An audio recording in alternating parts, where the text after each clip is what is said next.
Bonjour les enfants. Allez, c'est parti pour la suite de Sacrée Sorcière et ça sera l'épisode 12 aujourd'hui.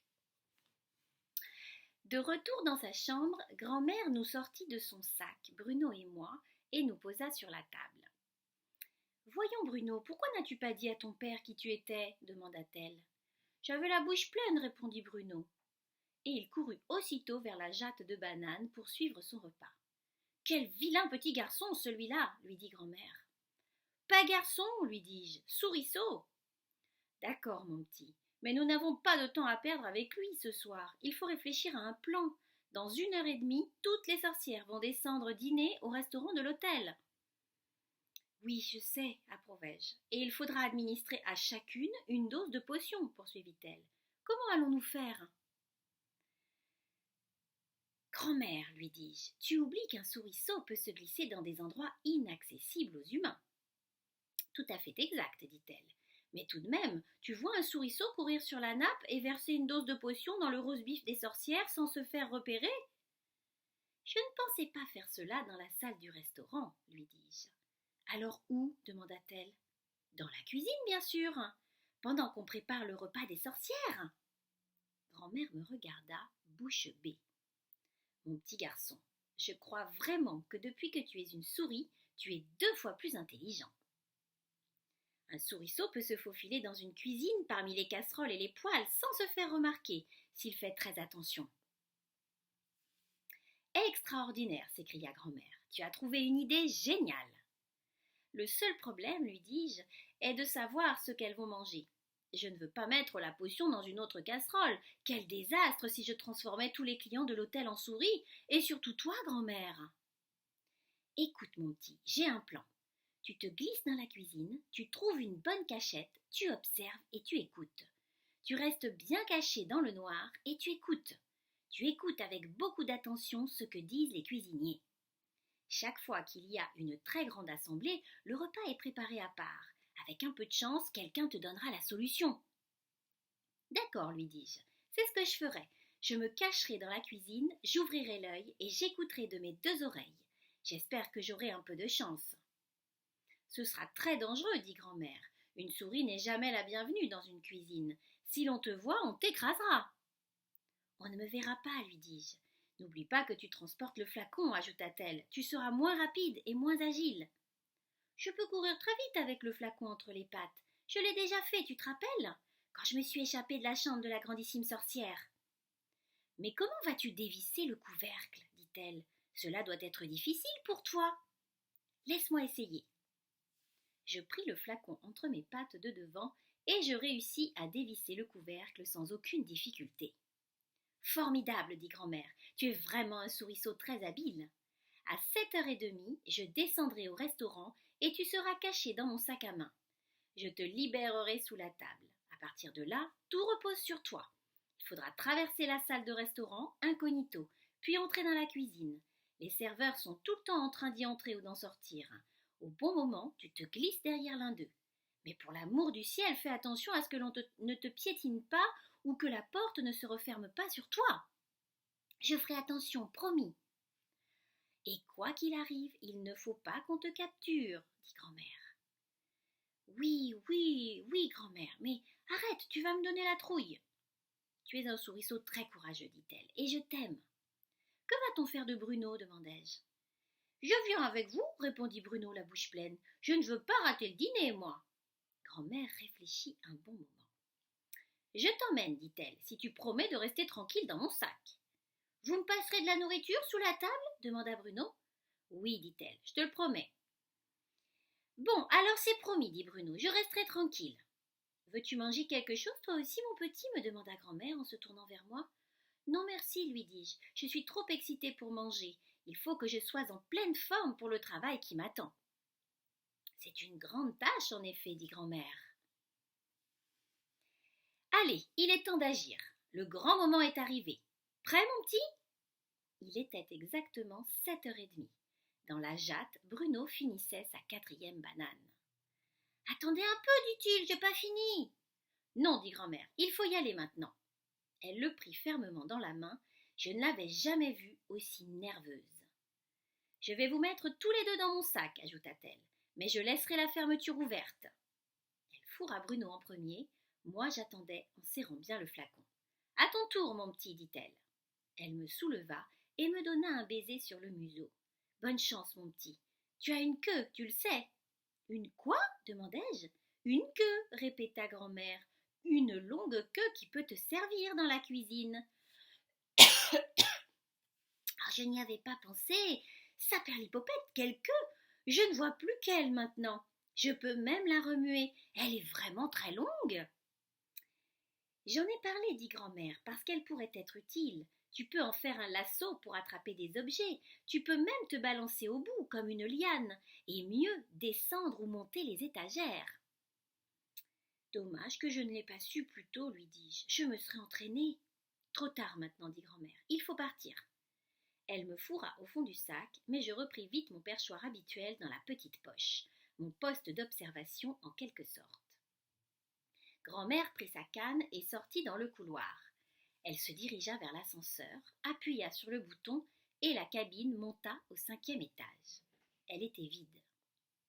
Écoute, dit-elle, je ne te parlerai pas beaucoup quand nous serons dans la salle de restaurant. On me prendrait pour une folle qui radote. L'ascenseur s'arrêta avec une petite secousse. Nous étions déjà au rez-de-chaussée. Grand-mère traversa le hall et entra dans la salle du restaurant. C'était une pièce immense avec des dorures au plafond et de grands miroirs sur les murs. Tous les clients de l'hôtel avaient leur table réservée. La plupart étaient déjà installés à table et commençaient à manger. Les serveurs s'activaient dans la salle, transportant des assiettes et des plats. Notre table était située contre un mur au milieu de la pièce.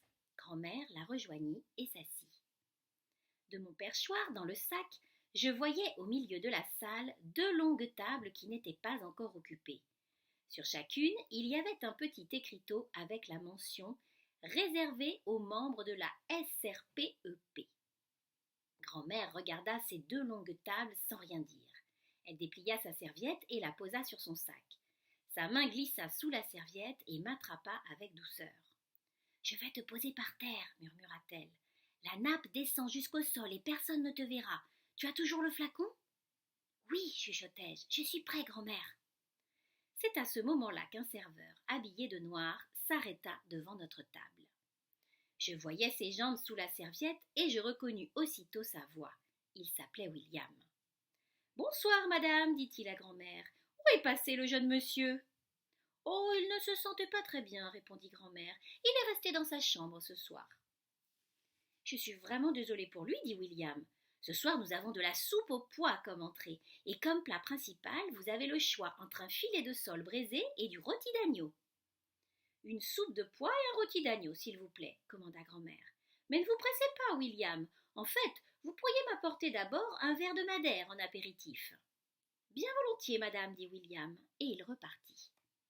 Grand-mère fit comme si elle avait fait tomber quelque chose et elle se baissa pour me poser par terre sous la table. J'étais seule à présent avec mon précieux flacon.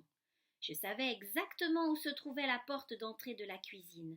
Il ne fallait surtout pas traverser la salle en passant de table en table, c'était trop risqué. Il me fallait raser les murs jusqu'à la porte de la cuisine. Je courus comme l'éclair, et personne ne m'aperçut. Tous les gens plongeaient le nez dans leur assiette. Mais pour atteindre la porte de la cuisine, il fallait traverser l'entrée de la salle de restaurant. J'étais sur le point de le faire lorsque jaillit un groupe de femmes. Je me collai vite contre le mur. Au début, je vis seulement les chaussures et les chevilles de ces femmes, mais quand je jetai un coup d'œil vers le haut, je vis que c'étaient les sorcières. J'attendis qu'elles passent, puis je filai vers la porte de la cuisine. Un serveur l'ouvrit pour y entrer, je me glissai à sa suite et me cachai contre une poubelle. Je restai là plusieurs minutes, écoutant tout. Quel endroit infernal, quelle vapeur, quel boucan avec le tintamarre des casseroles et le vacarme des cuisiniers et des marmitons. Les serveurs entraient et sortaient sans cesse en hurlant les commandes. 4 soupes, 2 agneaux et 2 soles pour la table 28, 3 tartes aux pommes et 2 sorbets à la fraise pour la 17. Au-dessus de moi, pas très haut, il y avait une poignée pour soulever la poubelle. Tout en tenant le flacon, je bondis et j'accrochai le bout de ma queue à cette poignée. Et je me balançai à droite, à gauche, de bas en haut. C'était formidable. J'adorais ça. Voilà alors ce que ressent un trapéziste quand il saute dans le vide d'un trapèze à l'autre. La seule différence, c'est que moi, je peux me balancer de haut en bas. Ma queue peut me faire voltiger dans toutes les directions. Peut-être deviendrai-je une souris de cirque plus tard. C'est à ce moment-là qu'arriva un serveur, un plateau à la main. La vieille rombière de la table 14 trouve sa viande trop dure. Elle réclame un meilleur morceau. Donne-moi son assiette, dit l'un des cuisiniers. Je me laissai tomber par terre pour mieux voir la scène derrière ma poubelle. Je jetai un coup d'œil et je vis le cuisinier gratter le morceau de viande, puis lui donner une claque. Allons, les marmitons, un peu de sauce, dit-il. Il fit le tour de la cuisine et devinez ce qui se passa. Les cuisiniers et les marmitons crachèrent dans l'assiette de la vieille dame. On va voir maintenant si sa viande lui convient à celle-là, dit le cuisinier en rendant l'assiette au serveur. Presque aussitôt surgit un autre serveur qui cria « Les membres de la SRPEP réclament leur soupe !» Vite, je remontai au sommet de la poubelle et j'en fis le tour en ouvrant grand les yeux et les oreilles. Le chef, avec sa grande toque blanche, ordonna « Mettez la soupe des congressistes dans la grande soupière en argent !» Il plaça une immense soupière sur un banc de bois qui se trouvait le long du mur en face de moi. « C'est dans cette soupière que je vais mettre la potion, pensai-je. Je remarquai que près du plafond, il y avait une longue étagère où étaient entassées des casseroles et des poêles. Si j'arrive à grimper sur cette étagère, alors j'aurai gagné. Je pourrais directement verser la potion dans la soupière en argent. Mais d'abord, il fallait traverser la cuisine. Il me vint une idée géniale. J'accrochai le bout de ma queue à la poignée de la poubelle et je me mis à me balancer de haut en bas de plus en plus haut. Et puis, brusquement, je décrochai ma queue de la poignée et je fus propulsée avec une telle force que je traversai toute la cuisine et que j'atterris sur l'étagère du milieu. Dieu du ciel, pensai-je, quel prodige peut-on faire avec une queue de souris et dire que je ne suis qu'un débutant ? Personne ne m'avait vu. Sur cette étagère, je découvris un tuyau d'eau. Excellent moyen pour grimper sur l'étagère supérieure. En moins de temps qu'il ne faut pour le dire, j'étais sur la plus haute étagère parmi les casseroles et les poêles. Je savais que personne ne pouvait me voir perché là-haut. C'était la meilleure position stratégique. J'avançai jusqu'à me trouver juste au-dessus de la grande soupière en argent. Je dévissai le couvercle de mon flacon, rampai vers le bord de l'étagère et vite, je fis couler la potion dans la soupière. Il était temps.